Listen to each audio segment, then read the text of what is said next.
I'm James Rule. Welcome to the Lonely Leader podcast, where we help existing and aspiring leaders find clarity, build resilience, drive performance, and enhance fulfilment.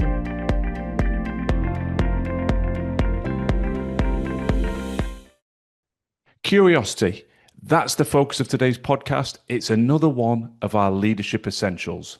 For those of you that listen regularly, you'll know the Leadership Essentials series is in full swing. What is it? Well, it's my way of attempting to capture a series of core traits and behaviors that I believe every leader should seek to embrace and ensure they're a part of their leadership DNA. The things that I've learned and reflected on through my leadership journey and my tenures as a CEO, but more importantly, they're the traits that I see day in, day out in my coaching and mentoring work with high-performing leaders in a variety of sectors all around the world. So when I see things that work, when I see things being deployed that are yielding results, I feel duty-bound to share that, to put a spotlight on that, to encourage the reflection. That's the word I use time and again in every episode. These sound bites, these insights, these podcast episodes are designed to prompt reflection. Some of the areas you will have in place, some of the areas you may never even have reflected on, and some areas you probably know deep down, I'm aware of it, but it's an area I need to improve on. So curiosity, well, it's so easy to talk about, but do we actually put it into practice? And Sir David Attenborough, a man who probably needs no introduction, who's famous around the world for the wonderful things he's done. And he has a quote that really encapsulates this, which is simply, there are always new things to find out if you are willing to go looking for them. And I think that quote applies to every facet of our personal and professional lives. If we're willing to go looking, we can find answers. And why wouldn't we want to find answers? Because none of us, I would dare to suggest, are the finished article in any facet of our lives, in our relationships, in our parenting styles, in the way we look after our bodies and minds, in the way we perform as leaders, and in our professional roles. I would like to think we're all humble enough to recognize we've got room to grow. So it starts with curiosity. It starts with having a willingness to explore and to find answers. So where do you go to find answers? Well, as my backdrop probably suggests to you, I have a real passion for reading. Reading is perhaps the foremost way that I fuel my curiosity and my desire to expand my knowledge and my insight. And as a young man, I came across a quote from the former US President Harry Truman that said, "Not all readers are leaders, but all leaders are readers." And I thought, oh, that struck a chord with me. And I've been a passionate reader all my life, and I love the ability that books give us to delve into different subjects, autobiographies, biographies, factual, fiction, non-fiction. There's inspiration and knowledge and wisdom in all of it. And I think what's really powerful for us now in the modern age is our access to information continues to grow. Now we've got audiobooks, we've got podcasts, we've got online courses, we've got traditional books. There's no limit really to our ability to expand our knowledge, to explore new insights, but it all starts with our desire to be curious. So curiosity, as this intro clearly articulates, drives your personal growth. Your personal and professional knowledge, insight, wisdom can be expanded if you have the willingness to explore and to ask questions. There is another invaluable component to curiosity, and that is getting to know your people. Leadership can be overcomplicated. When you strip it back to its core, you're trying to inspire people, align them to a vision, and create an environment for them to perform at their very highest level. Now, of course, there are lots of nuances and lots of dotted lines coming off that overarching objective. And one of those dotted lines for me is about making people feel valued. If you truly want to inspire people, if you want to encourage them to find the highest level of performance, they need to feel valued. So having a curiosity in your people is essential. Not a token question here or there, but a genuine desire to understand them, to understand what drives them, to understand their value set, and to get to know them as people as well as employees. Without curiosity, you'll never ask the questions and you'll never be patient enough to truly listen, to understand them, learn about them, and create that authentic sense of value. As I said earlier, if you just pay lip service to it, your staff, your team will see straight through that, and that will do nothing. In fact, it'll do the counter. It will erode that sense of value. So for me, curiosity will drive your growth and knowledge and your subsequent performance as a leader, but it will also bind your team to you, build that deeper sense of connection and loyalty because they will feel more valued because you have taken the time to be curious about them. So let me present a challenge to you. In my experience, not many leaders really embrace that sense of curiosity. Do you? Now, as you're thinking of the answer to that, the reason I see that it's an underutilized trait is fear. The fear of exposing a lack of knowledge or a lack of skill. So many leaders get into positions whereby they feel this deluded pressure, societal pressure perhaps has been created to be the all-seeing eye, the sage, the knowledge, the person that has the answer to every single problem. And I use the word deluded deliberately because we're not robots. Nobody can have that level of skill, knowledge, and insight. There will always be gaps. You will have strengths and weaknesses, and they will be slightly different or completely different to your predecessor and indeed the person that might follow you in your role. That's completely natural. It's our curiosity that allows us to close those skills gaps and to gain the knowledge to close those knowledge gaps. I work in confidence in one-to-one coaching and mentoring sessions where people are burning up their own energy, their mental health and well-being out of fear in their mind of being exposed. What if people realize I don't have all the answers here, or I am not the best in this particular area, or I don't have the knowledge? So that fear is draining them. It's a bit like a slow puncher. It might not cause an immediate problem, but it's there, it's nagging, it's niggling away, and eventually it compromises their health and their performance. Why not remove that fear? Step into that, have the curiosity to go and ask the questions to close those skill gaps and knowledge gaps. And you will find very quickly that people will not throw their arms in the air and say, I cannot believe you've got the audacity to ask me a question. Why don't you know this? Quite the contrary. You will find them saying, oh, no problem at all. That's an area I've got experience in. I can help you.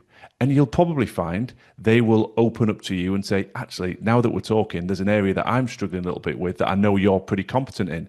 That's what builds a team. And just because you are a leader, the ability to be curious should never disappear. And the humility and let's call it bravery to be able to let your people know, both people you report into and indeed the team that you lead, that you won't have all the answers. Well, that's the psychological safety every leader should create, because it's far healthier and safer for your people to see you being comfortable and open to ask the questions when you don't know so that they can do the same. Think about the damage, the potential mistakes, the compromised performance that would ensue if everybody around you in your team just sat on their ignorance. When they didn't know the answer, they didn't have the knowledge or the skill, they just tried to bumble on regardless. Will that lead to the best outcome? Will that lead to the highest level of performance? Of course it won't. But it starts with you. You set the tone. You show the value of a little bit of humility, a little bit of vulnerability, and the curiosity to ask the questions.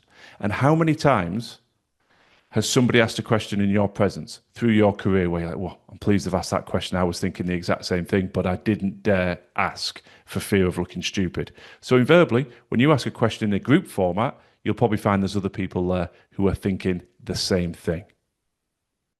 Within most of the episodes, I like to pull out historical figures, leaders from the world of business, sport, science, the arts, just to help frame what we're talking about. And a gentleman that I'm sure needs no introduction, Albert Einstein, has a couple of fabulous quotes that link back into curiosity. The first of which, I have no special talents, other than I am passionately curious. Now, he's probably no doubt doing himself a little bit of a disservice there. But when you read around Einstein, he talks frequently about the need for curiosity.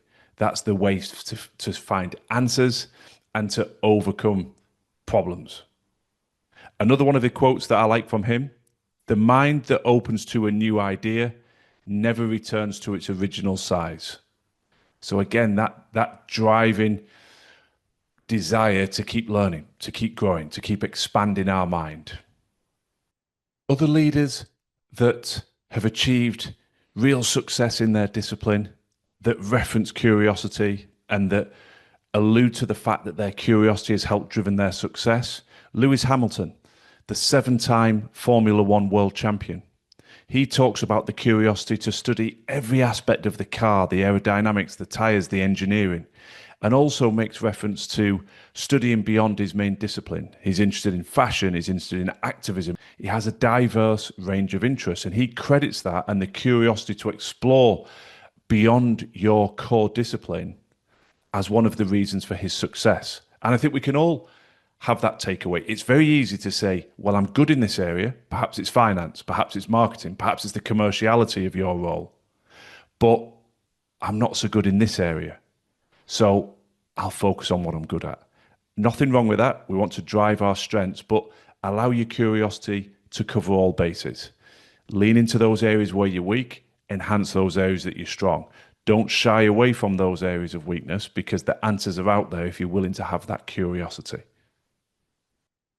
Another globally recognized individual, Sara Blakely, who invented Spanx.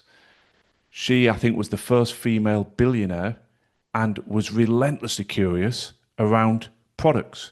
Why do certain garments, certain things have to be this way? She was developing a new product, that sort of tummy tucking, line refining product, and she questioned everything. She questioned the status quo, she questioned the comfort, and she looked at all aspects and started from absolute ground zero, which I love about that story, understanding the manufacturing process, the marketing, the legalities, everything about it to build that globally recognized product and brand name.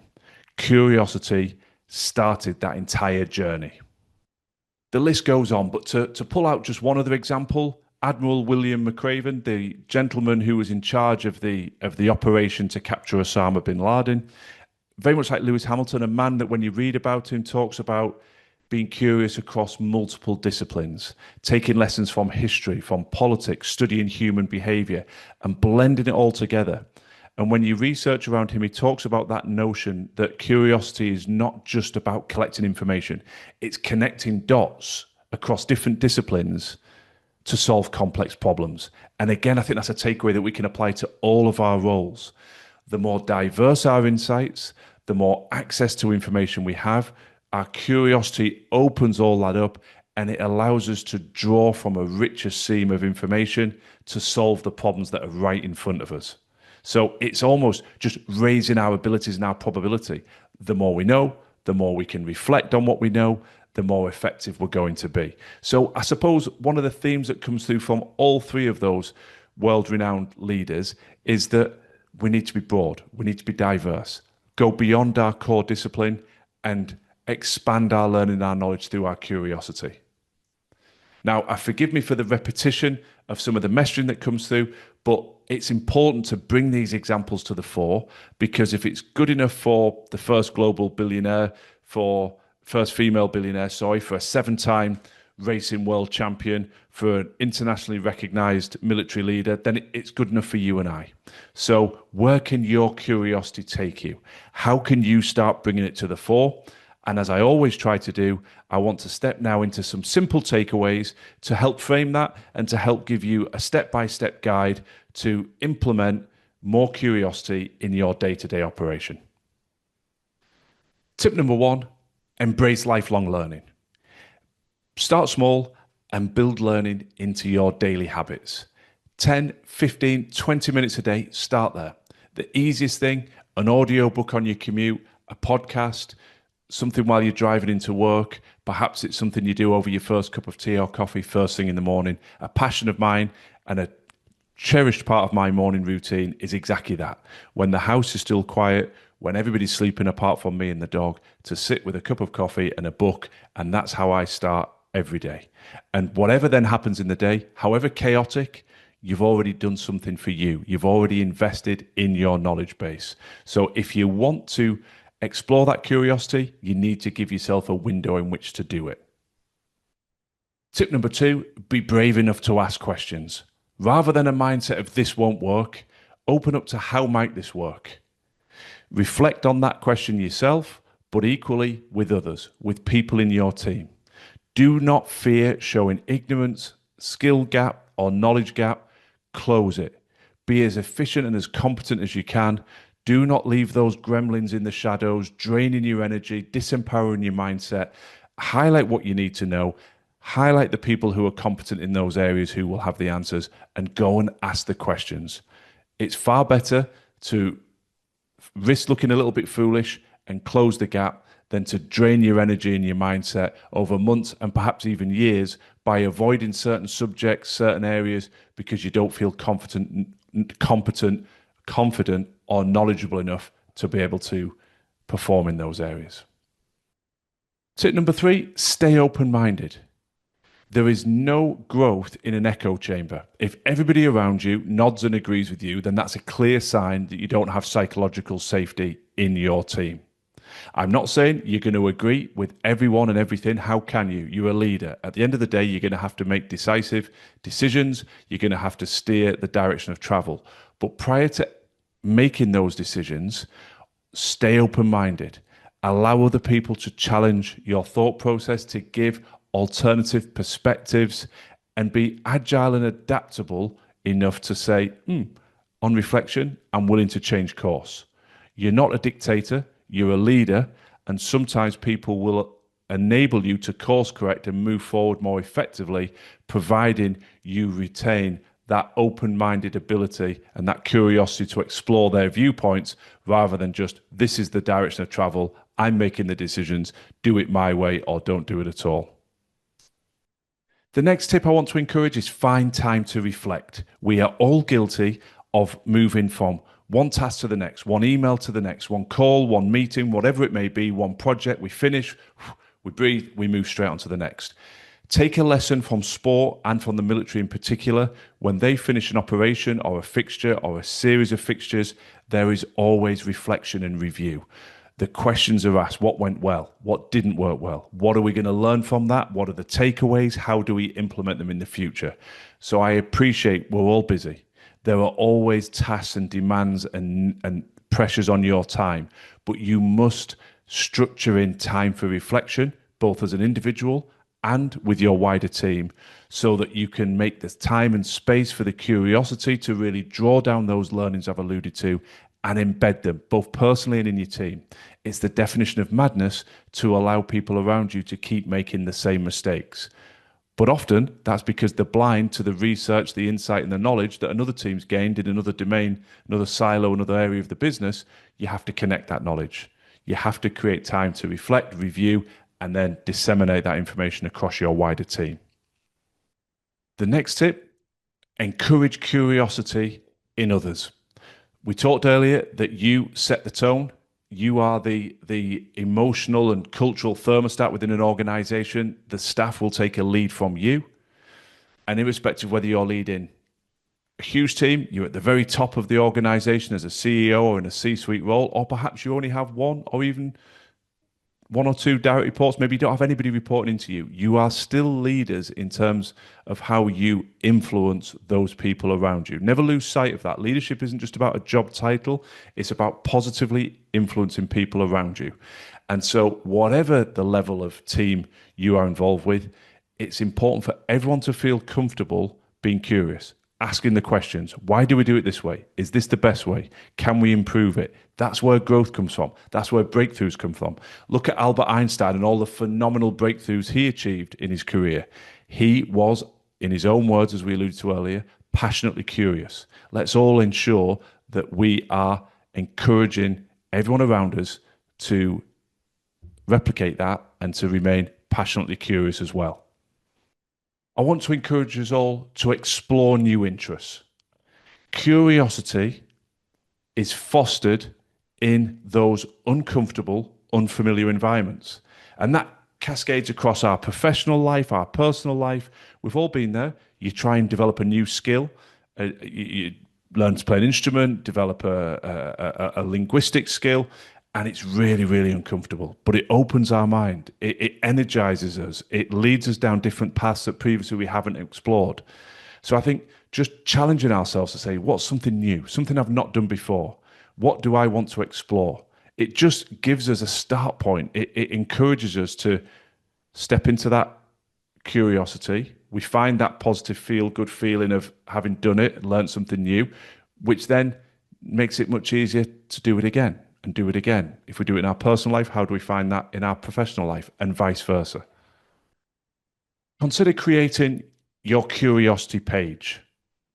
Now, I know with some of my tips and recommendations, you think, well, where's James going with this? But as simple as it sounds, I have a page in my journal that is just things that catch my interest, things that catch my attention. It may be an individual and a comment on LinkedIn. I want to go back and check that person out, read a bit more of their content. It may be a podcast episode. It may be when I'm out having a run, somebody says something or alludes to somebody that they've learned from. It may be a book recommendation. It can be anything. I just like the fact of capture that thought, because how often do we get those moments of inspiration, those things that pique our interest, and then in the chaos of the day, we forget about it.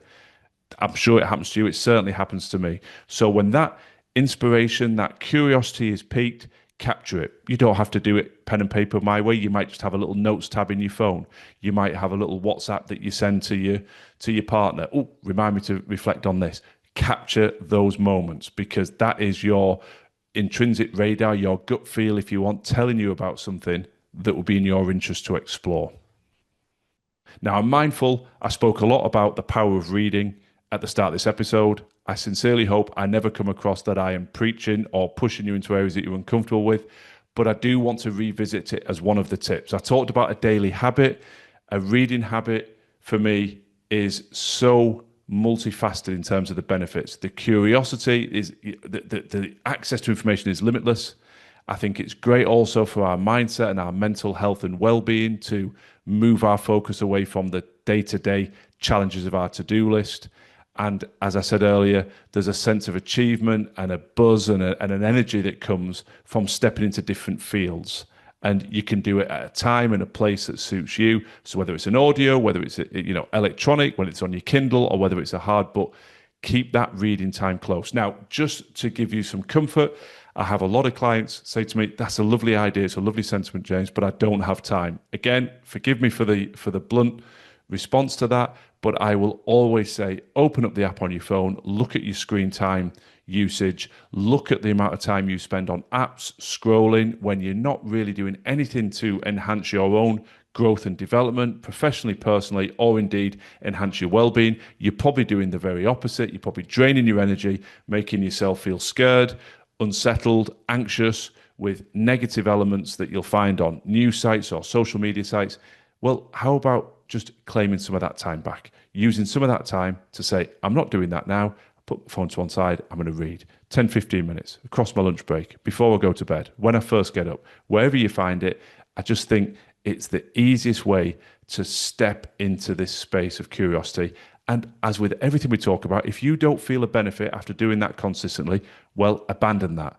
But you will be the first person that I've ever engaged with that doesn't feel the benefit of actually taking the time to read it. I bet now, as you're listening to me, there will be a book in your bedroom, on your side table, in your home office, in the bottom of one of your bags that you bought a while ago and you never got to it. Most of us have got those. I know I certainly have. So start there. There's already a book in your house that you've been meaning to get to for a period of weeks or months. Start there. Challenge yourself tomorrow to look at that for 10 or 15 minutes. One of my fears as a coach, trainer, and a mentor is patronization. Clients will be tired of me saying in the early days of working together, there is zero desire to ever patronize or judge anybody. But as I say repeatedly to them, and as I've said on the podcast, common sense isn't always common practice. Nothing I've said today is revolutionary, but what I can say with absolute sincerity is that curiosity, and indeed all of the leadership essentials that you will find in the back catalogue of this podcast, are traits that I see in all of the highest performing leaders I have the pleasure of working with, and I've had the pleasure of meeting and working alongside during my career. I'm not plucking these out as just abstract concepts. They are there because I see them and I see the results that they bring. So please do challenge yourself to say, am I curious? Am I maximizing my ability to ask the right questions, to learn, to close any skills gaps and knowledge gaps, to put me in the best possible place for the highest level of performance, the highest level of fulfillment? It's a very, very cheesy line. I've used it before. It's a fridge magnet that sat on my fridge for some time. Life is not a dress rehearsal. We get one run at it.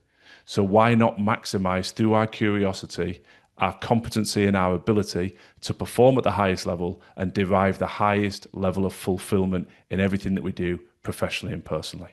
I wish you the very best of luck, and I hope that this episode will see you expand that curiosity and help you yield some wonderful results as a consequence.